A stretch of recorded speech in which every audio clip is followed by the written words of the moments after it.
So hey guys, welcome back to my channel. So today I will be telling you how to install Pulsar 150's mudguard in Hero Optima. So first of all, let me just switch off the parking light so it will be quite visible to you all. So this is how it looks from the side. Wait, let me just push the scooter a little bit on that side. So this is how it looks. It kind of gets on the upper side. So look is a subjective matter. It might look good to you or might not. You can see zip ties over here. In some time I will tell you that how to install this. So first of all, what I would like to say you is that this you can see this is not the screw. This is a 10 number nut and 10 number nut bolt system I have done over here to use this, because in the previous matter when over here screws were there, it was kind of problematic for me to open it and all. For my convenience I had installed 10 number. In the grooves it was able to get in a 10 number nut bolt, so I used the 10 number nut bolt, but in your case it might be small or big, so check it. Then wait a minute, let me just switch on the parking lights because it will be much more easier to explain it to you. So wait a minute guys, first let me get that over here. Wait a minute, I think you all can see over here. You can see I have taken two nuts just to lock it, but you will need just one nut. And over here you can see a horn clamp, but you won't need that because I was not having a proper washer, so I needed to use it. So first of all, this is the Pulsar mudguard. It does not has a hole on its middle. It has the hole over, wait a minute.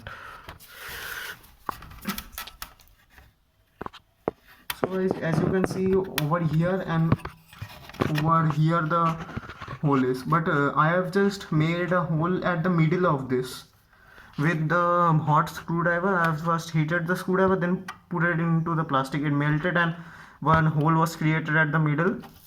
This you will need to do at both the sides, then only it will come properly, otherwise it will make some problems to you all. So for not facing any problems, do it properly. Then after installing it with proper washers and proper nuts, then you will see that it has got fit in, but it will do up down very badly. It will literally come till here, literally from here to here, because it will not get any support. So for support I have used zip ties. You will need to use 4 to 5 zip ties. This is not the stock shocker. This scooter is little bit lifted, so I have used the Splendor shockers. Over here at the Splendor shockers you can see that over here there is no spring. There is the simple bottom of it. I have just installed it over here. But in your case, in Hero Optima's original shockers, it is quite difficult because over here there is a little bit of part, only this much of part you can. In your case, if the shocker is kind of like this, then it is quite easy like this only. But if you are having a shocker like my one, then on the bottom most, the spring literally comes till here. So on this part of the spring you will need to attach it. And for from here also you can see that I have put in the zip ties. So the zip tie should be big, otherwise it won't fit easily. So I have put it from there here also. 4 to 5 zip ties means 10 zip ties on 2, 5 zip ties per side, 10 zip ties. It will be totally secured, you won't have. But still, it main problem of this is just the look, that it kind of looks ugly. It is a subjective matter. And over here you can see wire hanging, don't see that. So this is how it looks. And the protection, if you will talk about, then this part is all protected. Mud will not come to you. But over here you can see the battery side and the boot side, it will make little bit, but not on the controller side, because if you will keep this open without mudguard, then obviously there are chances that it could get rusted, but still it's okay.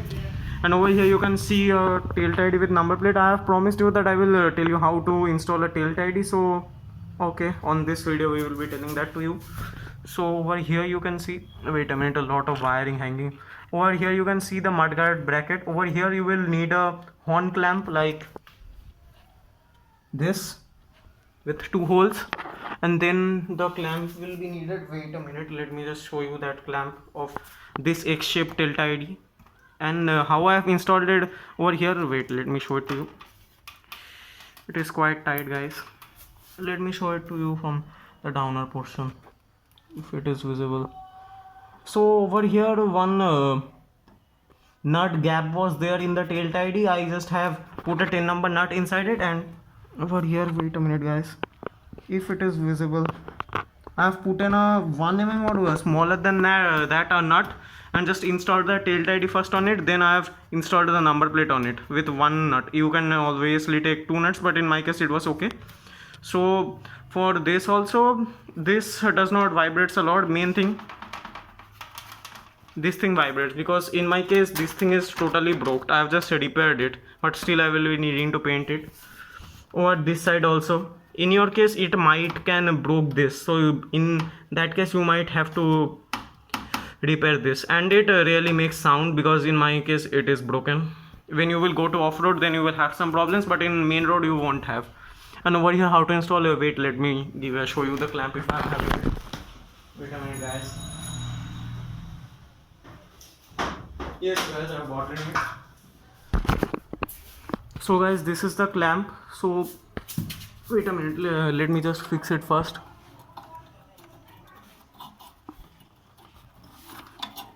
So guys, this clamp will go over there like this, and one more clamp you will need of that horn clamp to bolt on these two parts. Then it will fix properly, and the side nuts you will just need to tight. And over here, but I will say that don't use a tail tidy, use it like this. It looks much more better than a tail tidy, because the zero emission number plate is of no sense, because nothing is visible. And I will suggest you that do it like this. This one looks good, but if you don't want the number plate, you shouldn't install this. And the tire hugger is of use, and the look also comes good, because I have installed the number plate over there. That's the main thing, that it looks good. And from here it looks like this. This is all the overview of it. Let me show it to you from this side also. Wait a minute guys, this is how it looks from the side.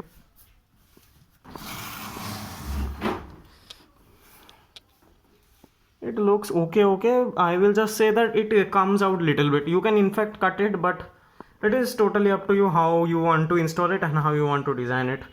So guys, this was all for today's video, and I am having something for you to show you in this video. So wait a minute guys.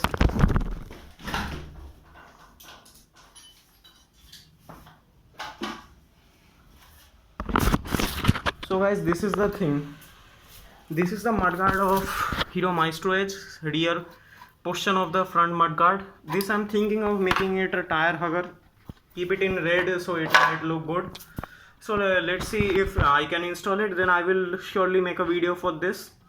And soon I am thinking of installing the mudguard. That's why I am making this video, to note you that how to install this. And obviously this thing I am thinking of installing.